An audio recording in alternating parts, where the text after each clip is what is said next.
Good morning, students. Today we will discuss about the concept of input buffering. Okay, so in previous class we have discussed about lexical analysis. So in that, this is the concept in that lexical analysis. Okay, so we have discussed, tokens, lexeme, and all those things we have discussed. The next concept is nothing but input buffering. Okay, the outline of this today's class is first thing is what do you mean by input buffering? Okay, what is the use and what are the advantages, disadvantages? We will discuss it in input buffering. Then after that, so in that we will have a buffer phase and sentinels. Okay, two things we need to discuss in that input buffering. So that input buffering is depends on these two things. And after that, specification of tokens. Okay, so then we will discuss about regular expressions, and after that, examples of regular expressions. So these things we will discuss in this today's class. Okay, so first thing is input buffering. Okay, so what do you mean by input buffering? Why do we need this input buffering? See here in first phase of the compiler, so in lexical analysis, what we are doing, we are reading the source program character by character. Yes or no? Okay, so we are reading the source program character by character and consumes the considerable time in reading the source program. So what we are doing in lexical analysis, so we will read the character by characters, and then after that we will generate the tokens. Okay, so that is the thing. So here to read the whole source program character by character, it will take lot of time. Okay, see how many characters are there in a single program. So it may be thousands of characters are available. Okay, so we need to read character by character. Okay, so every character we need to read and we need to generate a token for that. Okay, so that is the thing. So it will, it consumes a huge amount of time. Okay, so to speed up the lexical analysis, okay, so that is one concern to speed up the lexical analysis because we need to read the character by character. Okay, to speed up the lexical analysis. Okay, so that is one design consideration of compiler. Okay, that's why what we need, we will a concept of input buffering. Okay, so this lexical analyzer may have to look one or more characters beyond the next lexeme before we have the right lexeme. Okay, so what happens, so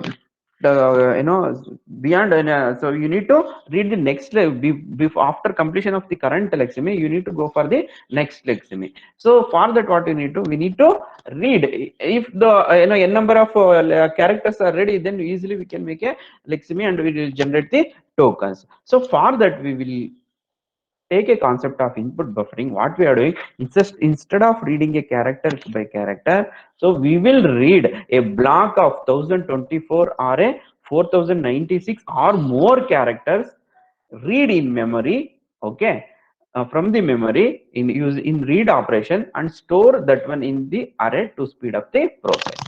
So what we are doing, every time we need to, instead of reading the character from the disk, what we are doing, we are reading a 1024 array for 4 kilobyte block of or more than that. So we need to read those character and we are put. Okay, so from the in read operation and we are making those things in a array. Okay, those characters making as an array.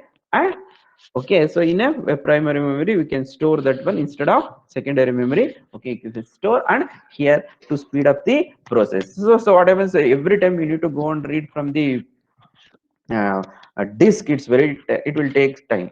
Okay, instead of that, if you put those things in buffer, okay, so it will be a speed up of reading the things. So that's why we are taking the input buffering, because of we need to read character by character in lexical analysis to generate the token. It's very difficult to read from every time, read character from the disk. That's why what we are doing, we are making a array of characters that may be 1024 or nothing, or a 4096 or more characters. Okay, so more characters are stored in a series of array in a memory locations. So that one we will call it as a memory location, is nothing but a buffer, input buffer. Okay, so that one we are doing. That is the reason why we need input buffering. Okay, so here then what is the definition of input buffering? Okay, so this is input buffering is nothing but it is a method of reading a block of characters. It may be 1 kilo block, or it may be 4 kilo block, or it may be more than that. Okay, so the method of reading a block of characters from the disk. Okay, so from the disk in one read operation. Okay, so in one read operation, you may read 1000 kilobyte or 4000 kilobytes or more characters from the disk in one read operation and storing in memory, normally in the form of array. Why array? So because we need to generate the tokens, character for each characters we need to generate the token. Okay, so that means every time we should read a character only. Okay, it needs to identify the it may be identifier or it may be symbol. So for every time we need to read a one character only. That's why it is a in the form of read character, array. Okay, for further processing and faster access is called the input buffering. For further processing is to generate the tokens or anything. Okay, or and faster access. So every time you go and take the data from a character from a disk, instead that it is available in the local memory. Okay, that is in buffer or in main memory, it will be easy to access. For the processor, it will be easy to access if it is stored in the memory. Okay, so that is the method of reading a block of character from the disk in one read operation and storing in memory. Okay, so for further processing and faster accessing is called the input buffering. Okay, the memory and memory is nothing but this is an array. Okay, so where block of characters are read from the disk are stored is called the buffer. Okay, so yeah, the block of characters are read and it is stored in the form of array in memory. That one we will call it as a buffer. So instead of reading a character by character from the disk, we can directly read from the buffer to identify the lexeme for the token. So every time you are reading from the disk instead character by a character, instead if you directly read from the buffer to identify the lexeme, that is lexeme is nothing but a character for generation of the tokens. It will be easy and it will be faster when your character is stored in the buffer. Okay, so this enhances the speed of lexical analyzer as character by character reading from the disk consume the considerable amount of time. Okay, if it is stored in the disk, it will take lot of time. So it reduces a huge amount of time when you are reading from the buffer. Okay, so that's why input buffering is needed. Okay, to speed up the process because we need to read a huge amount of characters from the program. Okay, so here what are the principles behind this input buffering? So here input buffering can be explained using two concepts. One is buffer phase, another one is sentinel. Okay, so one is buffer phase, another one is sentinel. What is buffer phase? See here, what about in general, if you have, for anything, if you have two bikes, so suppose one is parallel, if you have two bikes or two vehicles, okay, or if you have two mobiles, if it is paired, so then it may be, supporting. Okay, one is something is happened, another one is you can take. Okay, so like that. So here also input buffering, we have two buffers we have. Okay, a buffer pairs. So in this input buffering techniques, two buffers are used. Okay, so here we have a buffer. Sorry, here we have a buffer one. Okay, so here we have a buffer one, and here we have a buffer two. Okay, so here we have a two buffers, and we have two pointers, two buffers and two pointers. Okay, so here in the two pointers. Okay, so this is lexeme beginning and input pointer. Two things we have. Okay, so lexeme beginning and input pointer. What is the lexeme beginning? So this lexeme beginning is used and it is pointing to the current lexeme. Okay, so when you are reading a lexeme, so it is pointing to current lexeme. Okay, so another pointer called input pointer, it is used to scan and ahead until the pattern is found. Okay, so another input pointer is another pointer, we'll call it as an input pointer. It is used to scan ahead until the pattern is found. So it will okay, to scan the another pattern, lexeme till another pattern found. Okay, so that is this is the whole thing now. He is equal to m star q double star 2. Okay, so then after that, that is one expression. So then pattern. So another pattern it may come after this. Okay, so that is a plus b is equal to d, whatever it may be, d is equal to a plus b. So another pattern till that it will scan the current lexeme. So here two things. So lexeme beginning it will point to the current lexeme, and another pointer, as we'll call it as input pointer, is used to scan ahead until the pattern is found. Okay, these are the two things we have. This is the buffer one and this is the buffer one. Okay, so we are already we have read from the buffer one. Now it is lexeme is in point string in the second buffer.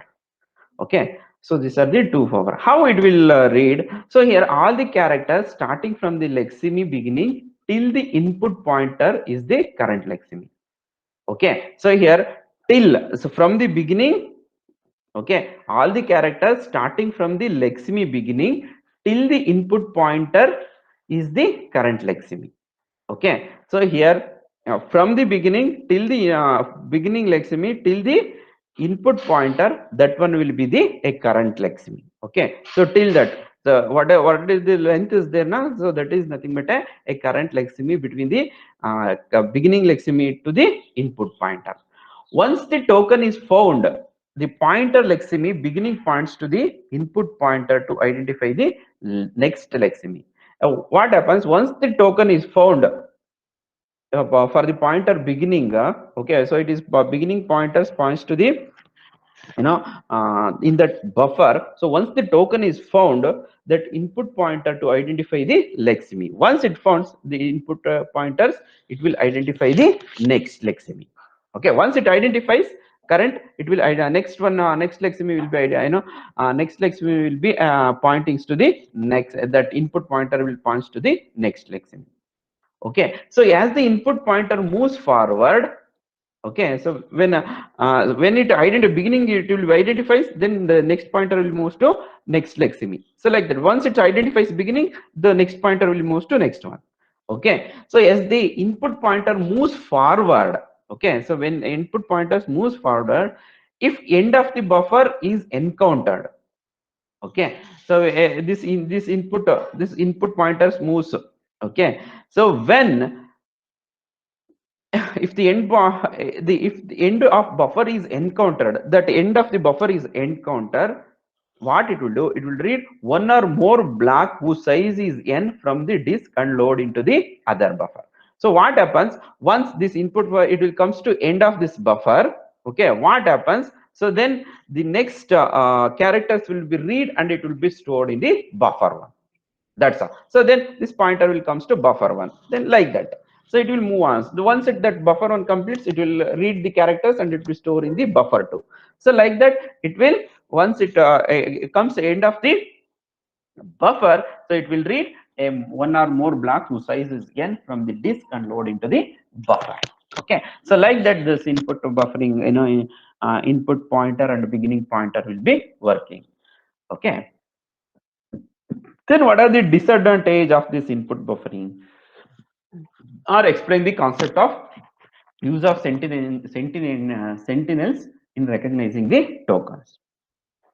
Okay, so what is the disadvantage? See here, what happens? So suppose if a token is just a plus b is c is equal to a plus b, so it will take only 2 bytes of buffer 2 or a buffer 1. So what happens till the end of the buffer, this input pointer will move. Okay, so whether that if it is empty also, that buffer it will move end of the point, so end of that buffer. So here we need to overcome from that. Okay, so here in input buffering with buffer fade techniques, each time we move the input pointer towards the right indicates that we have not moved off the buffer. Okay, so now what happens, it will be empty only. See here, we are moving this one, but here what we need that, so we are moving the pointer, not buffers. Okay, just we are moving the pointer in that buffer. So but if there is no tokens or nothing is there, so at that time also we move the pointers to end of the buffer. Okay, so that is the disadvantage. Okay, See here in the input buffering with the buffer pair techniques, each time we move the input pointer towards the right. Okay, so every time we need to move the input pointer towards the right, it indicates that we have not moved off the buffer. If we moved off the buffer, we have to load the other buffer.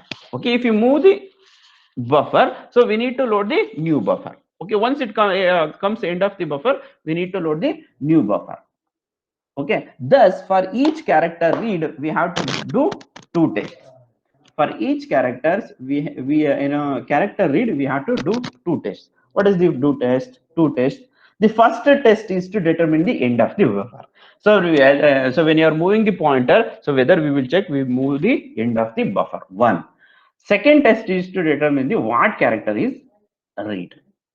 Okay, so two things. So when input pointer is moving, so at that time whether we reach the end of the buffer, and like that beginning lexeme is also pointer is also moving, so at that time it determines what character is read. So two things we need to know. So here, is it possible to combine the buffer and test with the test for the current character if we extend each buffer hold the sentimental character at the end? See, see here what happened. Okay, so here I will show this. I will come to this. See here. So if we have this end of the buffer, okay. So here till we are not moving to end of the buffer. So here if we have one line.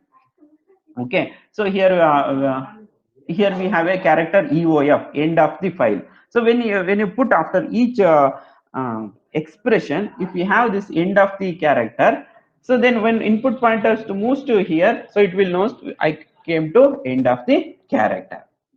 Okay, so instead of what happens if it is not there, this input pointer will move till the end of the buffer. Okay, so till there is no use at all.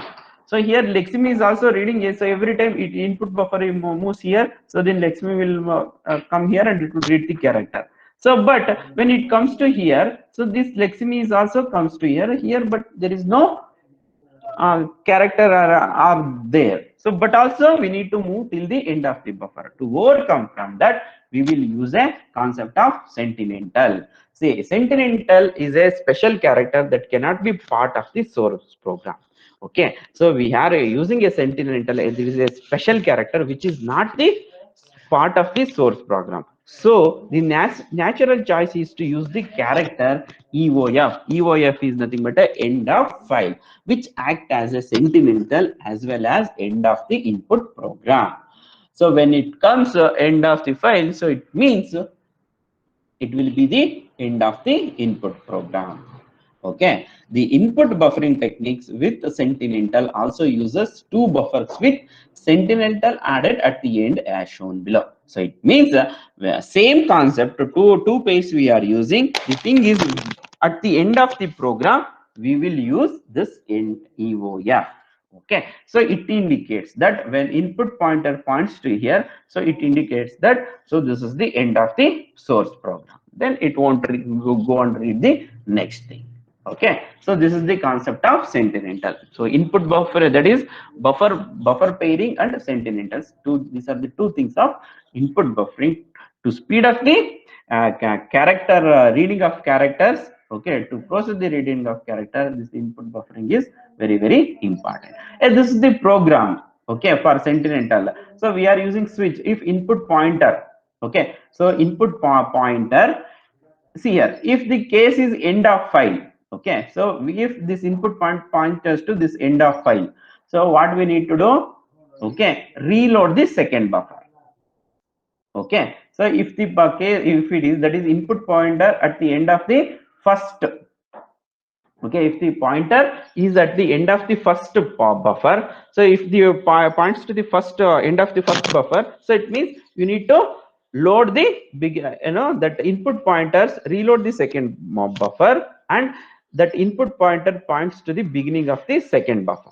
Okay, so it means if it is this input pointer end of the first buffer, so then it will loads to second buffer and it will points to beginning of the second buffer.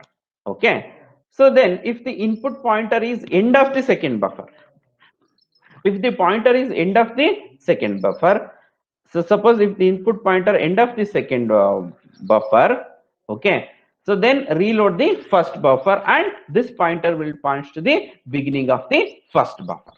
Okay, so when it comes to end of the second buffer, reload the first buffer and points to the beginning of the first buffer.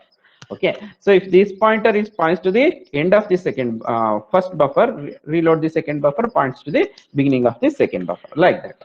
Okay, so if that is end of the file within a buffer indicates the end of the input. Okay, so whether it comes the UIF, it comes the last byte of the buffer or the middle of the byte of the buffer. Okay, so here UIF means it indicates that end of the input. Okay, is within a buffer indicates the end of the input, then reload the next. Okay, so terminate the lexical analysis. Okay, so when it encode the UIF, terminate the lexical analysis and cases for other characters, you go for the other characters. Okay, so observe from the above algorithm that instead of having two tests in buffer fairy techniques, there is only one test, that is the testing the end of marker. Okay, so if you use this Sentinel, so we are testing two test finitors, that reading character and end of the file.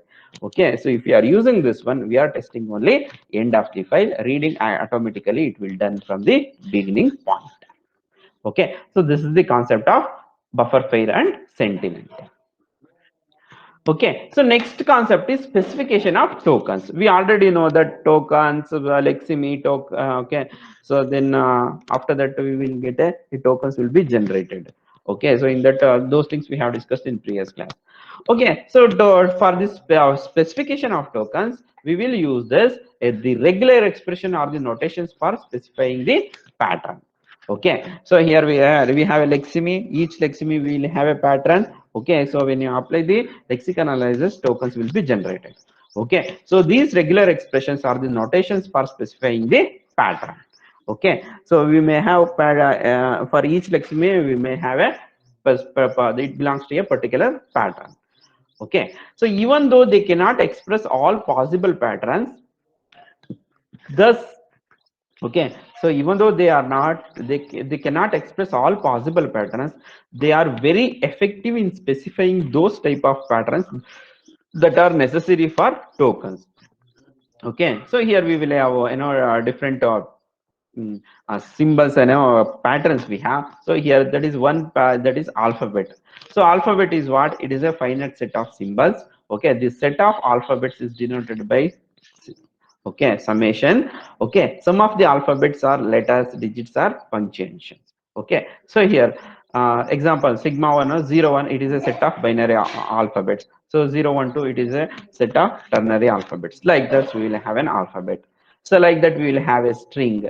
Okay, so string is nothing but a string is a or an alphabet is a finite sequence of symbols drawn from the alphabet. It is a finite sequence of symbols drawn from the alphabets. The length of the string will denoted by s. Okay, so gives the number of symbols in the strings. So how will represent that one? A sigma is equal to ab. So that is nothing but a within the flower bracket. What is that? The various strings that are obtained from the sigma, or it may be a b, b a b b. Like that, we may have a number of strings, combination of alphabets. Then what do you call calling language? So when you combine all those things, we will get a language. So that is a language is a set of strings obtained from the alphabets denoted by sigma. For example, a language consists of one or more a. Okay, suppose one or more a, that language it may be contains a, or it may be contain 2a, or it may be contain 3a's, or it may be 4a, like that. It may be 5a, 6a. So that one we will correct as a, we will have a rule. So based on that, we will have a language. Okay, so then what do you mean by regular expression? Okay, so there when you have a symbol, when you have a arithmetic expression, all those things, anything is there, so we need to represent in the form of regular expression. Okay, so here the actual definition of the regular expression is a regular expression is a recursively defined as shown below.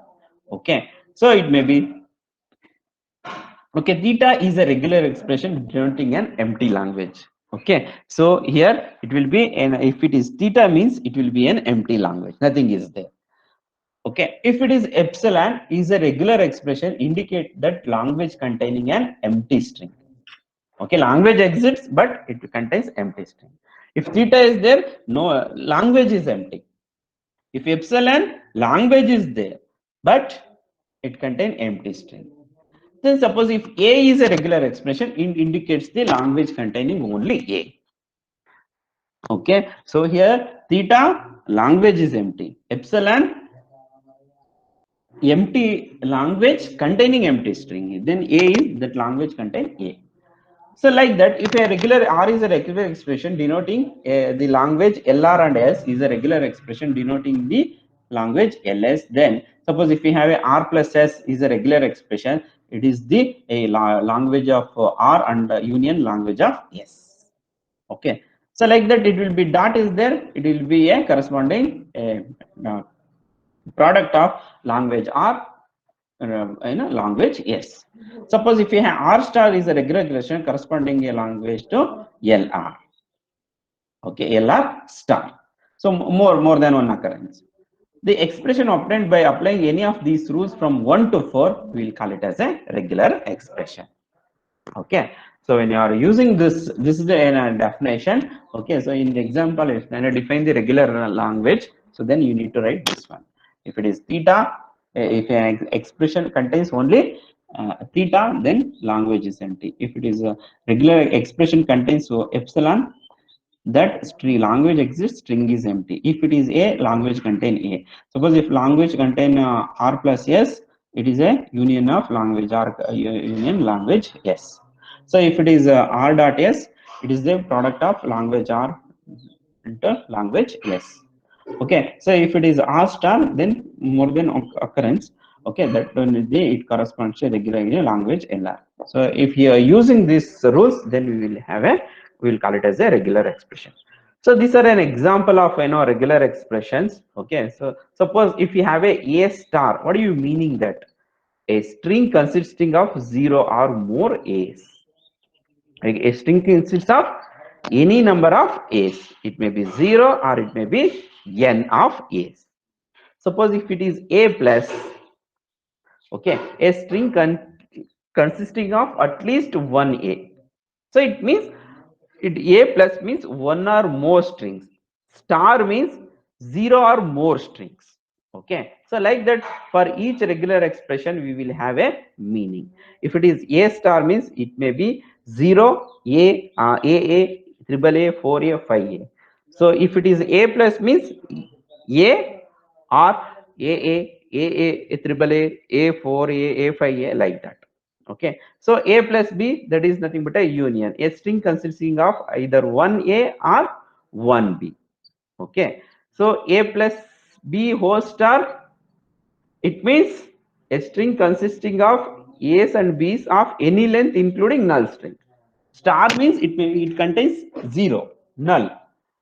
Okay, plus means at least 1. Okay, A plus B whole star. So it means a string consists of A's and B's starting with the string AB.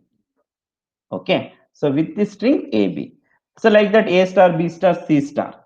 So it means it may be a contains a string contains any number of A's, it may be any empty strings. A string contains any number of B, it may be empty string. A string consists of any number of C including empty string.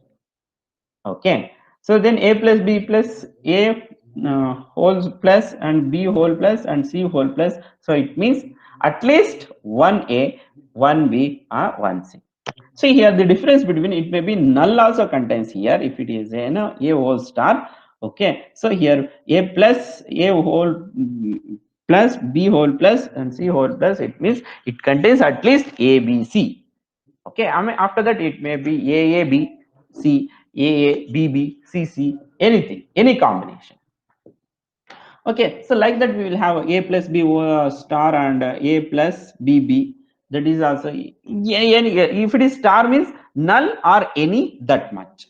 Okay, a set of strings A's and B's ending with either A or BB. Okay, so if it is plus is means at least one. Okay, so like that. Here A star B whole star B. So it means star means it may be null or any A. That is, a set of string consists of even number of A's. A is there, so it means even number of A's followed by odd number of B's. Okay, here we have a 3 B's are there, so that is the odd number of B's. So here 0 plus 1 whole star triple 0. So it means a set of strings of zeros and ones ending with 3 consecutive 0. So here it may be any combination but ending with 3 zeros. And 1 whole star. So that is a set of string consisting of even number of ones. Okay, so here 0 1 whole star plus 1. That language represent in the string is 1 plus store string consisting of a 0 followed by any number of ones, possibly including null also, because here we have a star.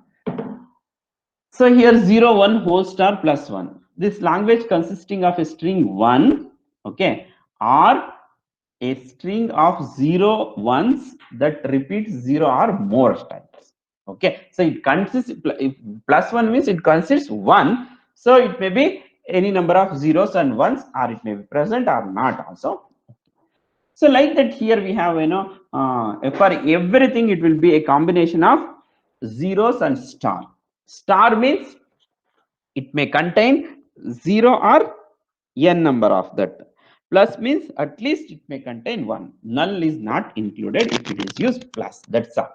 So like that, we may get n number of patterns. We will get regular expressions. Okay, you can write n number of regular expression. It means using that. Star means 0 or any number. Plus means 1. Okay, that's all. Okay, so here a plus b a plus b a plus b into a plus b, so it means strings of a's and b's whose length is 2. Okay, so string of a's and b's and it will be the length is 2. So like that, so here 0 plus 1 0 star 1 star, strings of zeros and ones ending with any number of ones, possibly it may be, if it is star is none, it may be null also included. If it's plus is there, it may be 1. So you can write any number of regular expressions. Okay, so using plus and stars you can write any number of regular expression. If it is plus is there, at least 1. If it is star is there, none or any times. Okay, so these are the some examples of regular expressions. Okay, so using alphabets and zeros and ones. Okay, so now recognition of tokens and construction of lexical analyzer. How we will recognize the tokens and how we will construct the lexical analyzer. So here we will construct the lexical analyzer using a finite automata. So you already studied okay, so that finite automata, so using that finite automata, and you know the transition diagram, so you will write the, for each rule you will write the transition diagram in finite automata. So using that, we will, for each regular expression we will write the transition diagram. So using that we will construct the lexical analysis. Okay, the finite automation represents using the transition diagram can easily written using which the tokens can be obtained. So to get a tokens, we need to write a transition diagram. Okay, so using this transition diagram, we can easily construct a lexical analyzer. Okay, so using this, you can construct a lexical analyzer. Okay, using transition. For every regular expression, we need to write a transition diagram using that finite automata. Now, let us see how to write a lexical analyzer by looking into transition diagram. Okay, so when you are writing a transition diagram, so when you are constructing a lexical analyzer using a transition diagram, so we need to look into two functions. One function is retract. Okay, so what is this retract function? This function is invoked only if you want to unread the last character read. Okay, you already read, so you should make unread that last character. So at that time you will use retract. It is identified by having an edge labeled other to the final state. We will show that one. Okay, so with star marked to it. So here what happens when you move the last step? Okay, so here you need to you want to unread that last character, you read. Okay, so when you want to unread the last character read, at that time we will use retract. Okay, it is identified using the in the final state with star marked to it. So this function unreads the last character read, whatever the last character is you already read now, so that one will make to unread. So for that we will use this retract. Okay, another one is install id. Okay, so this once the id is identified by identifier is identified, the function install id is called. Okay, so once the identifier is identified, so at that time this install id will be called. So what it will do, it will, this function checks whether the identifier is already present in symbol table or not. Okay, so once the identifier, it will checks this function will be called, and this function will checks whether that identifier is present in the symbol table is not. If it is not there, if it is not in the symbol table, it enters into the details, okay, into the symbol table and returns the pointer to the array. So it will enter that identifier in that symbol table and points to the pointer to the entry. So if already is present, it returns the pointer that to entry. If already is there, it will change, don't change anything, but it comes to returns to the pointer that the particular entry it will comes. So these are the two things, install id and that retract. Okay, these are the two functions we are using. So here we are taking on the one diagram. So design a lexical analyzer to identify an identifier. Okay, so identifier, as I identifier, it may be letter or it may be digit. Okay, so that one we will call it as an identifier. It may be a letter or it may be digit. Okay, letter it may be A to Z, or a digit it may be 0 to 9. If it is found, so for that you need to write a one lexical analyzer. Okay, so this is the transition diagram. Okay, so these are the state 0, state 1 and state 2. Say state 2 will be the ending state and state 0 will be the starting state. What happens, so here in this transition diagram, so in the state 0, if the in that state 0, if the input symbol is letter, okay, so in that state 0, if the input symbol is letter, then it will goes to next state. If it is get letter, so when you are reading a characters, so when it gets a letter, then it will move to next state. Okay, so in the first state, if the input symbol is letter or digit, okay, so in the next state you may get letter, or it may be you may get a or a b or a c, or you may get 0 or a 1 or a 2. So whatever, once you get that one, it will be keep it in state 1 only. Okay, so but any character other than letter and digit, suppose when it is reading, okay, if you get a plus symbol or a minus symbol, so then it will move to second state. Okay, so in 0 state, when you are the pointer is points to a particular character, if that character is a letter, then it will move to next state. In that state, if the character is letter or a digit, it will stay in that state only. If the character is plus, then it will move to next state. Okay, so that one it will do. If the input symbol is a letter, then goes to state 1. If the input symbol is letter or a digit, it will be remains in the state 1. But any character other than letter and digit, it will go to state 2. So in state 2, what it will do, since the other character is read before coming to the second state, it will push back to the other character using function retract. Okay, so what happens, so other than letter and digit, you will get, it will comes to second last second state. So here what happens, so we need to unread that. Okay, so here for that we will use this retract function and return the token id and pointers to the symbol table entry for the identifier recognized by calling the function install id. Okay, so when that identifier, we will call that symbol table and we will check for that identifier in the symbol table. Okay, so by calling this install id.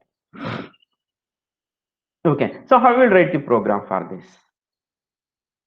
Okay, so here in case 0, if the character, you are reading the first character. Okay, so if the character you if from that get char, you will get a for that character, current character you will get, and you are storing in the ch. If ch is letter, okay, so if the ch in the transition diagram, if ch is letter, then what we need to do, it will be move on to state 1. else you will go to state 3. Okay, so then if the get the next character, case 2. If that character is letter or a digit, okay, so what you to do, you will go to state 2. Sorry, if the character, you will be in the state 1 only. If the letter in this transition diagram, it will be letter or digit, you should be keep in state 1. If in the case 0, if it is letter, you will go to state 1. That one we are doing. If character is equal to letter, you will go to state 1. Okay, so if character is a letter or a digit, we will keep it in a state 1, else you will go to state 2. So other than letter and digit, you will go to state 2. Then if the case 2, it will be a retract. You will return the id and install. You are calling the install. That's all. Okay, if it is not there, you do undo the last character and you need to call the install. Okay, so this is a simple program for that transition diagram.